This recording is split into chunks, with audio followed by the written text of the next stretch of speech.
बिस्मिल्लाहिर्रहमानिर्रहीम, अस्सलाम वालेकुम जी। मैं हूं मारिया अली और आप देख रहे हैं मेरा यूट्यूब चैनल। ज़ारा काज़मी के कपड़े और एमएलओ ज़हीर और शब्बीर के गले का फंदा बन गए हैं। चालान का सफ़र नंबर 4, बालाकोट के गांव शवाल से मिलने वाले डीएनए शवाहिद इंतहाई अहमियत इख्तियार कर चुके हैं।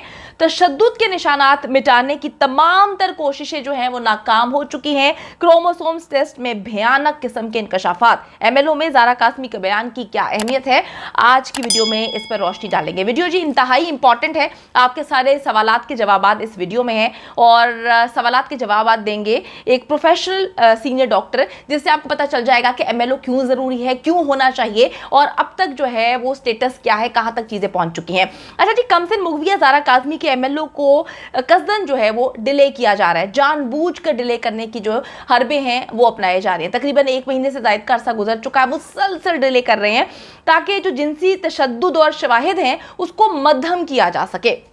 लेकिन बालाकोट में छापे के दौरान मिलने वाली कुछ अशिया, जिनमें जो मुगविया है ज़ारा काज़मी और जिंदा लाश के कपड़े भी शामिल हैं, जिनसी ज्यादती के अहम तरीन शवाहिद साबित हो सकते हैं। कमसिन बच्ची के बयानात की वजह से आज तक ये लोग बचते आ रहे हैं, क्योंकि इन्होंने जो है अपने आप को पीछे रखकर बच्ची को हर चीज़ में गंदा करने की कोशिश की। जितने भी बयानात दिलवाए गए बच्ची के मुंह से दिलवाए गए, जितनी भी तड़ियाँ लगवाई गई, जितनी भी धमकियाँ दिलवाई गई, हर शख्स को, चाहे वो मैं हूं चाहे वालिदैन हो, वो बच्ची के मुंह से जो है दिलवाई जाती हैं, ताकि जो ज़हीर और शब्बीर हैं वो जो हैं पीछे रहें, किसी को इन पर शक ना हो। बयानात की वजह से आज तक बचने वाले ज़हीर और शब्बीर अब एमएलओ के बाद किसी काबिल नहीं रहेंगे, कहीं पर मुंह दिखाने के काबिल नहीं रहेंगे और यकीनन जो है इनको सजा से भी कोई नहीं बचा सकता। बच्ची का मेडिकल कितनी अहमियत का हामिल है, इस हवाले से मेरे साथ मौजूद हैं सीनियर डॉक्टर किरण नाजर। उनसे बात करते हैं और जानते हैं कि कितना इम्पॉर्टेंट है ये एमएलओ और इससे इस केस का रुख मुकम्मल तौर पे तब्दील हो जाएगा। अस्सलाम वालेकुम डॉक्टर साहिबा, उम्मीद करती हूँ कि आप अच्छी होंगी। डॉक्टर साहिबा, एमएलओ क्या है और ज़ारा काज़मी केस में जिनसी ज्यादती के किस किस्म के शवाहिद जो हैं वो मिल सकते हैं? जी वालेकुम अस्सलाम मारिया, सबसे पहले तो मैं आपके व्यूअर्स के लिए कुछ चीज़ों को डिफ़ाइन कर दूं कि एमएलओ का मतलब क्या है, एमएलओ क्यों होना चाहिए, किस शख्स का होना चाहिए। ये एक जब भी कोई भी इंसिडेंस होता है तो विक्टिम को लेके जाया जाता है मेडिकल फैसिलिटी में, जो कि गवर्नमेंट बेस्ड होती है। वहाँ पे एक डेजिग्नेटेड डॉक्टर होता है जो कि मेडिको लीगल ऑफिसर कहलाता है। वो एक रिपोर्ट जनरेट करता है जिसको आप एमएलओ रिपोर्ट कहते हैं। तो अगर मेडिको लीगल ऑफिसर कोई एग्जामिनेशन करता है तो हम उसको मेडिको लीगल ऑफिसर एग्जामिनेशन कहते हैं। अभी भी बड़ा कुछ है, मीन्स के अगर अभी इतने अरसे गुजर जाने के बावजूद तो आफ्टर 30 डेज अगर यहाँ पे एमएलओ होता है और उसमें जो है वो still we can gain so many evidences, जिससे जो है वो निशानदेही हो सकती है कि इस बच्ची के साथ जिनसी जो है जाति का ये बच्ची निशान बनी है। उसमें सबसे पहले तो स्टिल आई वुड से कि जो कपड़े हैं, जो भी इसने उस ड्यूरेशन में जितना सही है उस शख्स के साथ रही है, वहाँ पे अगर वो कपड़ों का एग्जामिनेशन किया जाए तो डेफिनेटली वहाँ से आपको क्रोमोसोम या डीएनए वहाँ से even in such a long duration वहाँ से स्टिल जो है वो हमें वो एविडेंस मिल सकते हैं, स्पेशली अगर एग्जामिनेशन जो है वो इसके अंडरगारमेंट्स का हो। अच्छा, सेकेंड चीज़ के अगर जो है उसका इंटरनल एग्जामिनेशन किया जाए और इंटरनल एग्जामिनेशन पे doctor can pick easily that she is virgin, अभी वो वर्जिन है कि नहीं है वो भी जो है वो क्लियर कट एक इंडिकेशन होगी सेक्सुअल असॉल्ट की, जिनसी ज्यादती की। थर्डली प्रेगनेंसी टेस्ट के थ्रू जो है वो चीज़ें कुछ क्लियर हो सकती हैं।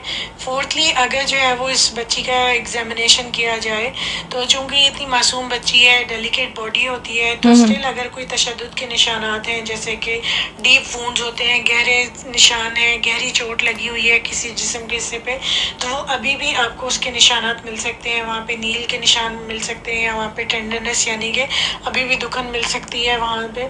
तो ये चीज़ें भी क्लियर कट इंडिकेशन कर सकती हैं इस तरफ के इस बच्ची के साथ जो जिनसी तशद्दुद हुआ है। अच्छा, बिल्कुल प्रेगनेंसी टेस्ट की तो बेहद ज़रूरत है, क्योंकि ये लोग जो सपोर्ट कर रहे हैं इस वक्त इन लोगों को, ज़हीर और इसके नेटवर्क को, वो बार बार एक बात बोल रहे हैं कि जी बच्ची खुदा ना खासा प्रेग्नेंट हो गई, जिसकी वजह से जो है वो हम एमएलओ नहीं करवा रहे और अब तो बच्ची जो है वो किसी सूरत जो है वालिदैन के पास नहीं जाएगी क्योंकि वो प्रेग्नेंट है। तो इस तरह की गलत किस्म की इन्फॉर्मेशन भी ये लोग फैला रहे हैं। तो बिल्कुल जी ये टेस्ट होगा तो डेफिनेटली आपने बड़े अच्छा पॉइंट बताया कि इससे बहुत सारी चीज़ें क्लियर हो जाएंगी। अच्छा डॉक्टर साहिबा, एमएलओ की अहमियत क्या है, कितना इंपॉर्टेंट है, इसकी क्या अहमियत है? जिनसी ज्यादती जो एक अमल है वो एक मेडिकल डायग्नोसिस से आप उसको हाँ या नहीं कह सकते। अच्छा। मीन्स कि ज़रूरी नहीं है कि किसी के साथ जिनसी तशद्दुद हुआ हो और वो मेडिकल एग्जामिनेशन पे आपको क्लियर कट मिल भी जाए, ठीक है।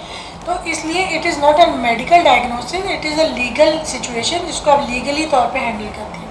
अब अगर हम इस केस में, इस कमसिन बच्ची के हवाले से इस केस को स्पेशली डिस्कस करें तो इस केस में इस बच्ची का एग्जामिनेशन डेफिनेटली होना चाहिए, हुआ भी होगा या होना चाहिए था। पहले जिस टाइम पे इसकी एज को जो है डिफ़ाइन किया जा रहा था उसी टाइम पे इसका ये MLO भी हो जाना चाहिए था। क्यों? क्योंकि इस MLO को करने का एक स्पेसिफिक ड्यूरेशन है। अच्छा डॉक्टर किरण, ज़ारा काज़मी के MLO में कौन कौन से टेस्ट किए जाएंगे? तो ये डिपेंड करता है कि जो विक्टिम है वो किस वजह से वहाँ पे लेके आया गया है। अच्छा। अब अगर हम स्पेसिफिकली अपने ही केस की बात करते हैं तो यहाँ पे अगर जिनसी ज्यादती के साथ या जिनसी किसी अमल के मुर्तकिब होने के बाद अगर कोई शख्स जो है, चाहे वो औरत हो या मर्द हो, जब उसको जो है मेडिकल फैसिलिटी में एग्जामिनेशन के लिए लेके जाया जाएगा तो वहाँ पे जो मेडिको लीगल ऑफिसर उसका एग्जामिनेशन करेगा, उसके बाद जो रिपोर्टिंग होगी वो उस जिनसी जो है वो तशद्दुद के या जिनसी आप कह लेंगे उस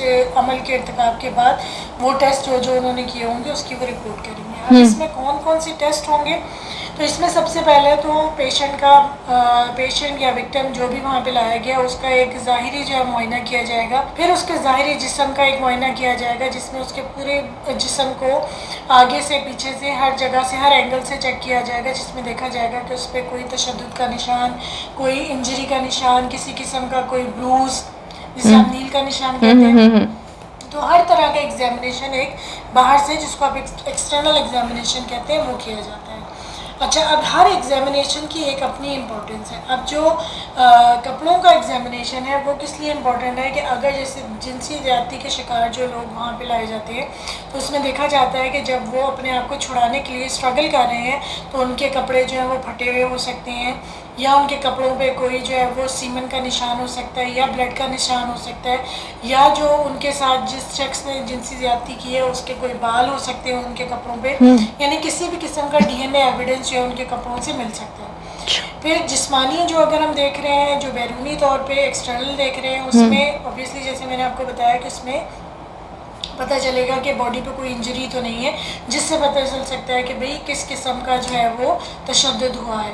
या फिर अगर हम जिनसी ज़्यादती की बात करें तो जिनसी जो है वो अमल मुर्तकिब हुआ कि नहीं हुआ, तो उसके लिए एक्सटर्नल जेनाइटेलिया को जो ज़ाहिरी जो जिनसी अज्जा है इंसान के, उनका मुआयना किया जाता है और उन्हें देखा जाता है कि वहाँ से क्या शवाहिद मिल रहे हैं कि कोई शख्स जो है वो जिन्स का मुर्तकिब हुआ है कि नहीं, और वहाँ पे जो है उसको अगर जिनसी ज़्यादती की गई है तो वहाँ पे तशद्दुद के निशानात होंगे या जो है वो हाश निशानात होंगे जो कि यूजुअल तौर पे नहीं होते। अच्छा, अब यहाँ पे हम जिनसी ज़्यादती का जो लफ्ज़ यूज़ करते हैं या जिसको इंग्लिश में सेक्सुअल हरासमेंट कहते हैं, उसमें ज़रूरी नहीं है कि कोई आप किसी शख्स के साथ जो है वो ज़बरदस्ती ही ज़्यादती की गई हो। जिनसी ज़्यादती या सेक्सुअल असॉल्ट या जिसको आप रेप भी कहते हैं, ये तमाम जो वर्ड्स हैं इसमें ये देखा जाता है कि उस शख्स के कंसेंट था कि नहीं था, और अगर कंसेंट था तो क्या वो वैलिड कंसेंट था, मींस कि क्या वो हमारे माशरे के हिसाब से, हमारे कवानीन के हिसाब से वो जायज़ कंसेंट के साथ वो जो है वो जिनसी अमल किया गया है कि नहीं। अच्छा, ठीक है, तो ये तो एक बैकग्राउंड हो गया। अच्छा, फिर उसके बाद जो है अंदरूनी क्या क्या मुआयने किए जाते हैं। अंदरूनी तौर पे जो है वो DNA सैंपल्स कलेक्ट किए जाते हैं। DNA सैंपल्स मुंह के ज़रिए, मुंह के अंदर के म्यूकोजा से लिए जाते हैं सैंपल्स। अगर तो फीमेल पेशेंट है तो उसके विजाइनल स्वैब्स लिए जाएंगे। बहुत शुक्रिया। सीनियर डॉक्टर किरण नाज़िर हमारे साथ मौजूद थी। बहुत अच्छे तरीके से उन्होंने हमें वो चीज़ें समझाई जिसके सवालात आप लोग मुझे बार बार कर रहे थे, और मामलात इस वजह से खटाई में पड़ गए हैं क्योंकि बहुत सारी चीज़ें MLO में क्लियर हो जाएंगी, साबित हो जाएंगी, पता चल जाएगा कि बच्चे के साथ क्या कुछ किया गया। इसी वजह से ये लोग डिले कर रहे हैं, और मैं पहले दिन से जब से डिले करने की कोशिश कर रहे हैं, मैं इसी वजह से परेशान हो रही थी कि इसने दाल में कुछ ना कुछ काला तो ज़रूर है, कोई चीज़ तो है जो इनको अंदर से तकलीफ दे रही है। क्योंकि जब इंसान चोर होता है तभी जो है वो बार बार डर रहा होता है, परेशान हो रहा होता है। तो ये सारा का सारा टब्बर जो है ये चोर है, इनको पता है कि जी इनकी तो वोट लग जानी है, इनकी तो हालत जो है वो गैर हो जानी है, जिस वजह से ये एमएलओ को रुकवाने के लिए साजिशें कर रहे हैं। इंशाल्लाह ताला जी एमएलओ तो होगा, क्योंकि हमें अल्लाह पर बेहद भरोसा है। अल्लाह के बाद मेहदी अली काज़मी के वकील जो हैं वो बहुत अच्छे अंदाज में केस को जो है फाइट कर रहे हैं, लड़ रहे हैं, और इनके जितनी भी साजिशें हैं उसका मुंह तोड़ जवाब दे रहे हैं। हक और सच की जीत होगी और इन लोगों के मुंह पे जन्नाटेदार थप्पड़ रसीद होगा, और आप भी देखेंगे।